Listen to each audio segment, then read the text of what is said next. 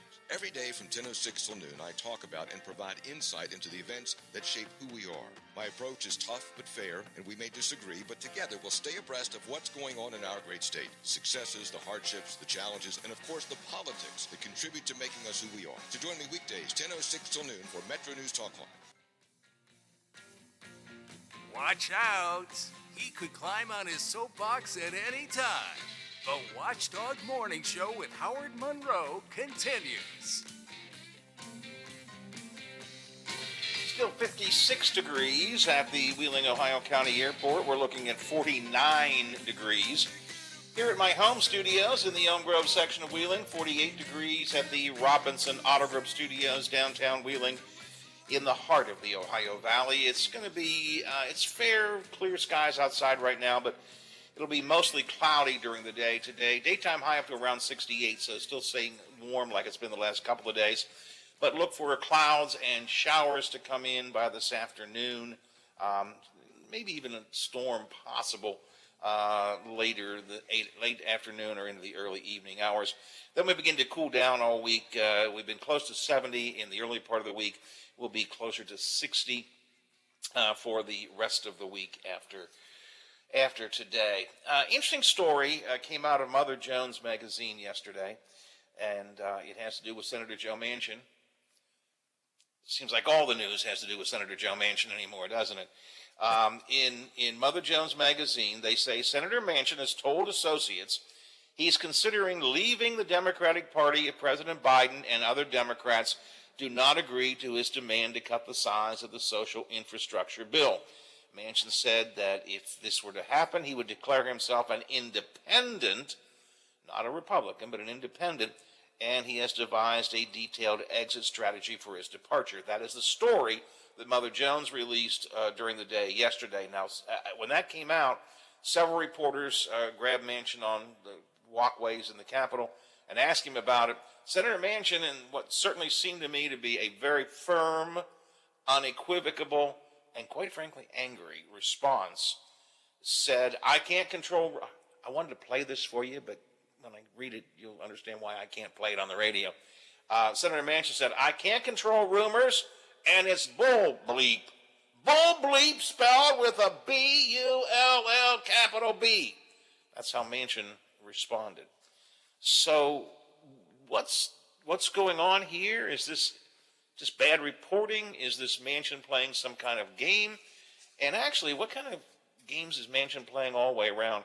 I invited WVU political science professor John Kilwine to join us to offer some thoughts on that. He has a good grasp of what Joe Manchin's all about, and he's here this morning. Professor, good morning, sir. Good morning, Howard. So you saw the story yesterday. When you first read the story, and Manchin, of course, has denied it, but when you first read the story, did it ring true to you, not ring true to you? It didn't ring true to me. I mean, and it made me feel bad about my prognostication skills because, you know, I'm in my Manchin moment, and a lot of national folks are calling up to talk about Joe Manchin. And one of the questions they always asked me was, is he going to switch to the Republican Party? And I said, no, I think that's just a bridge too far. And even the story doesn't say he's going to do that. But I don't know. I thought that Joe Manchin would leave politics before he'd leave the Democratic Party. Clearly he's uncomfortable with parts of the Democratic Party, but I just didn't think that he would leave. So it just shocked me. And then I calmed down a little bit, and I thought, well, maybe this is, you know, the ultimate poker move, or maybe he's just had it, because I'm sure you remember when he had that kind of bull bleep moment where he said he's tired of Washington. This was before the Democrats had got the Senate back barely, and he said maybe I'll go back to West Virginia and run for governor. So I thought maybe it was one of Joe Manchin's angry moments, but I didn't get to see the contact with the reporters that you just reported. So that's kind of interesting. So I wonder if it's bad reporting or if he's trying to play, you know, a two-sided game here or what. But it was really a surprise. I have always taken the same approach you have. When people ask me, they say, I think Manchin's going to become a Republican. I think Joe Manchin is at heart a Democrat. I mean, an old line West Virginia Democrat, a conservative Democrat, you know, whatever phrase we want to use.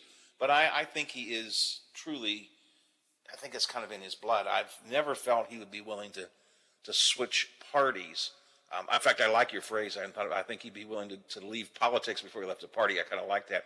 I've always said that. However, this year, I've just had a hard time figuring out what Manchin is doing, what he's thinking, and what he's up to.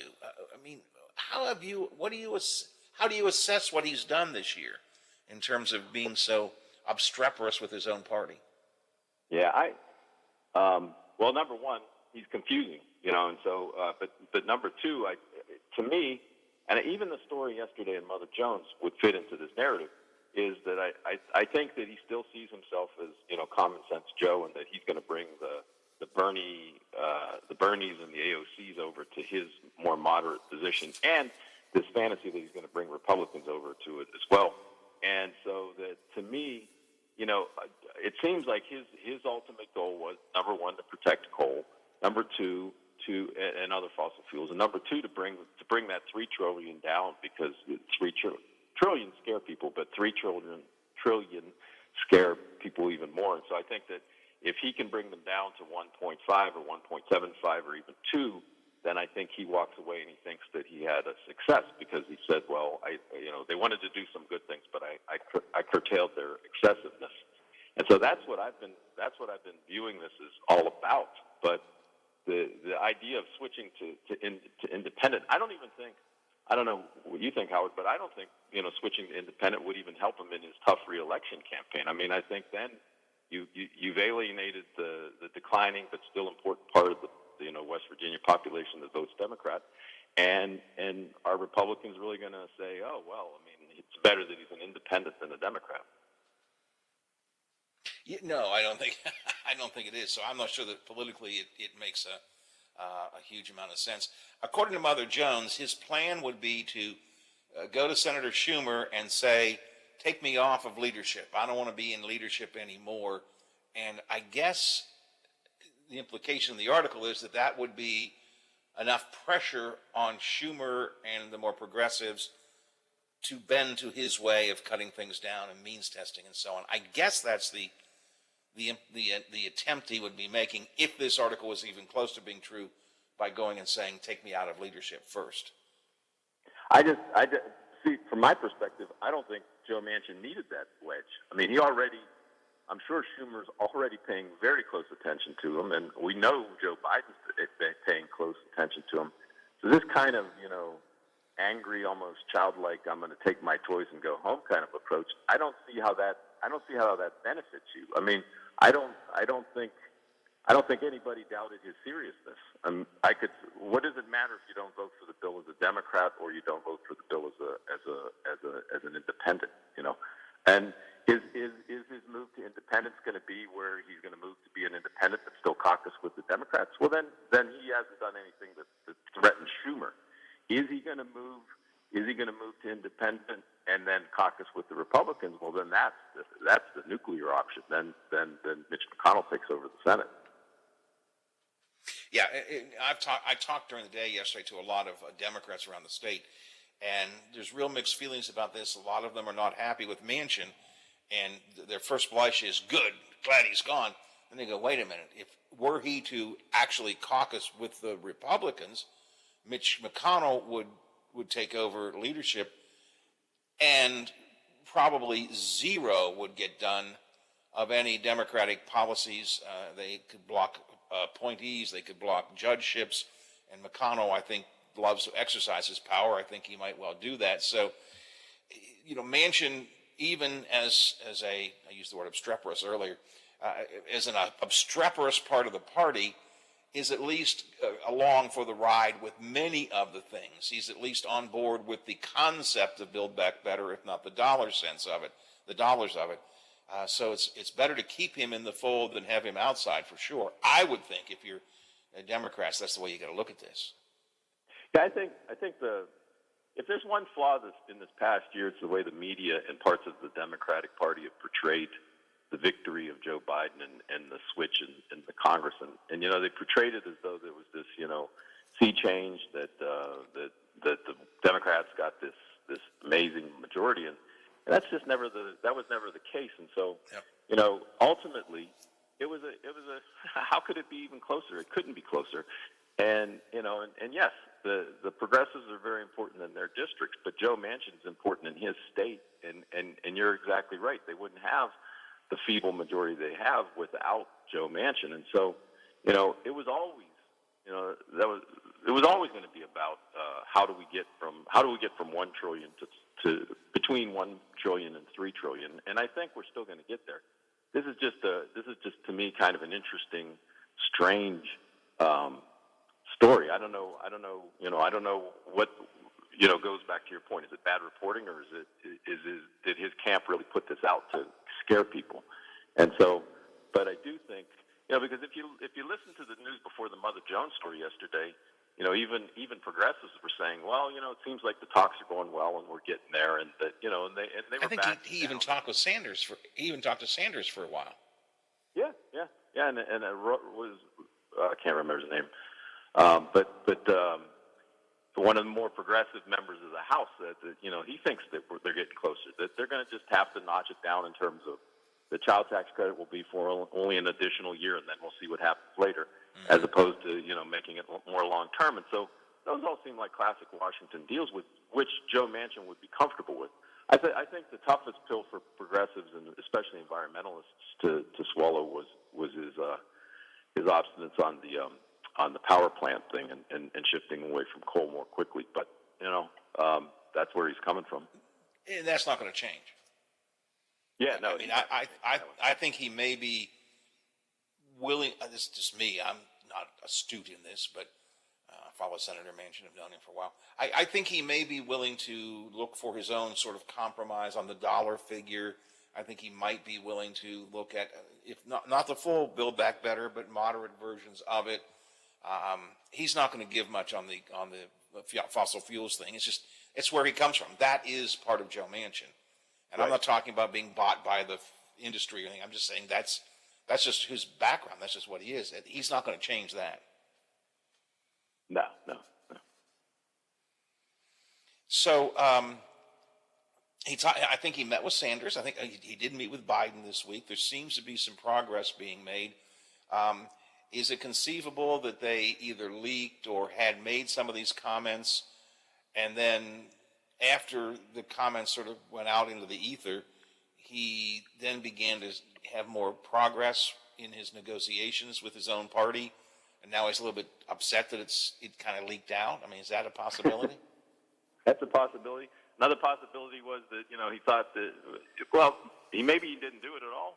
Another possibility is the camp thought, hey, what about this? We could throw this stink bomb in and see what happens. But it came back to haunt him. I mean, again, you're probably better connected than I am, and you talked to the Democrats across the state yesterday, and that's got to alienate people. And if he does run again, I mean, the one thing I've been pointing out to national media folks is he needs everybody on board, and he cannot alienate the declining but still important, part of the population that's Democrat. He needs them. And, this story is certainly not going to help him with them. Well, he certainly is, and you need to look up that little clip, or I'll send it to you. I mean, he was really adamant about. I mean, I wish I could play it on the radio, but I just can't because of what he said. I mean, it wasn't wishy-washy. It wasn't. It was. I mean, he was angry almost. It was. I can't control rumors, but this is bull bleep, capital B, capital U, capital L, capital L, bull bleep.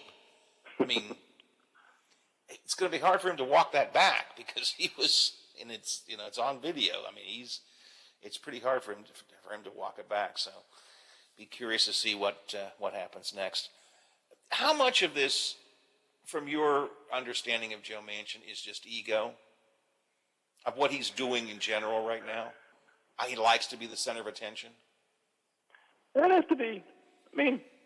Yeah, that has to be a significant component, I think. I mean, the thing that I find striking about this, and I am left scratching my head, is he's not behaving like, Robert Byrd would, that taking this limelight and saying, okay, let's twist this to help West Virginia even more. That's what I find kind of interesting about this, because here he has this moment in the sun.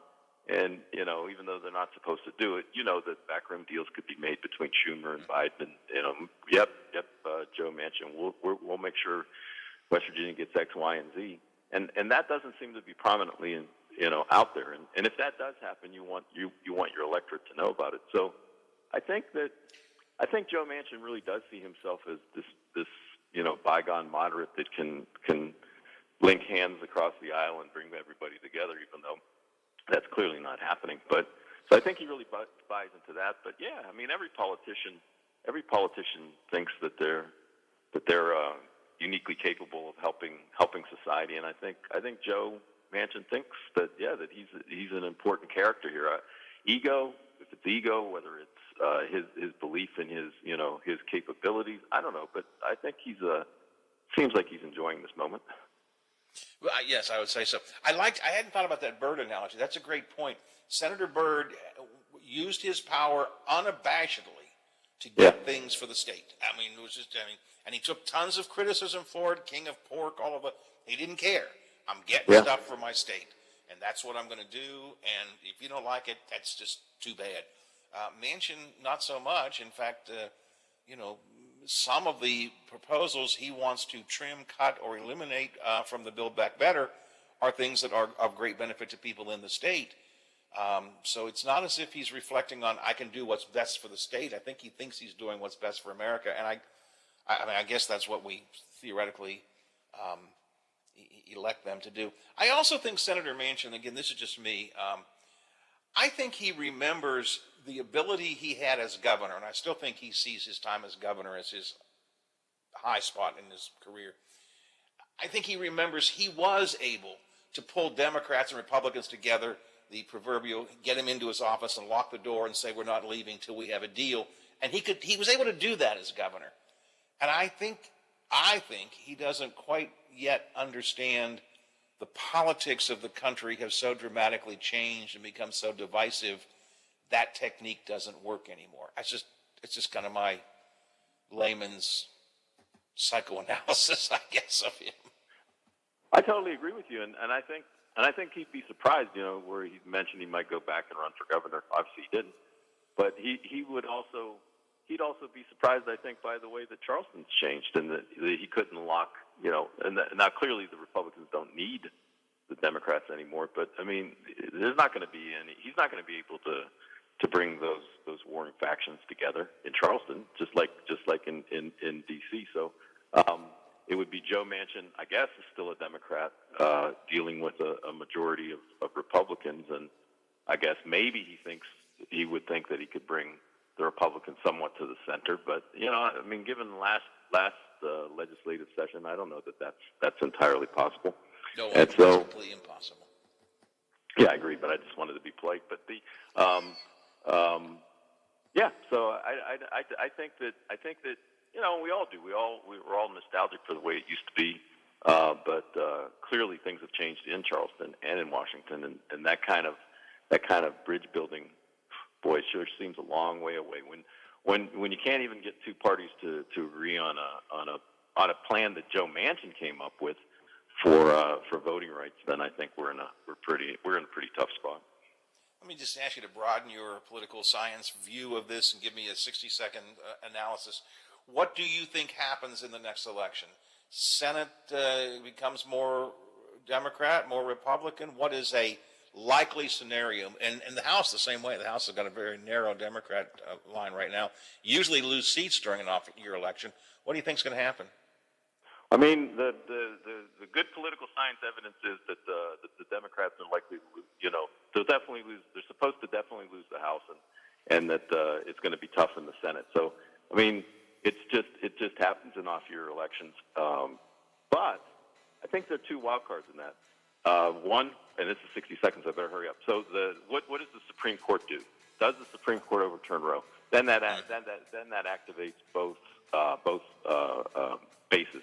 And then also, what does former President Trump do? And if he shows increasing signs of running in the upcoming presidential election, then I think people will be more motivated to vote than they normally would in a midterm. That's a good point. Hey, John, I appreciate your time today. Thank you very much. We'll keep on chatting with you as time goes by. Thanks a lot. Okay, thanks, Howard. See you. All right, Professor John Kilwine from WVU offering some thoughts this morning on the Joe Manchin story that broke yesterday that may or may not be true because Manchin calls it bull bleep with a capital B. It's 9 o'clock, so what's the most dangerous intersection in the Ohio Valley? We'll talk about that with Chris Turek and you next. The Watchdog is FM 98.1, AM 1600 WKKX Wheeling, FM 97.7, AM 1370 WVLY Moundsville. The ABC News is brought to you by Thomas Auto Centers, Mall Road, St. Clairsville. Get the best deal at Thomas Auto Centers. The jobs picture improves.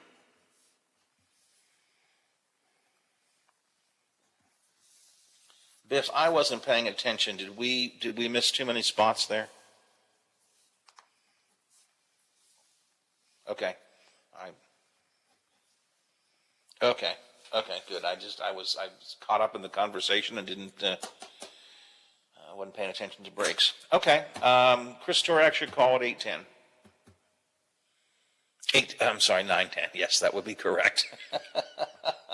9:10 would be correct. Yes. Thanks.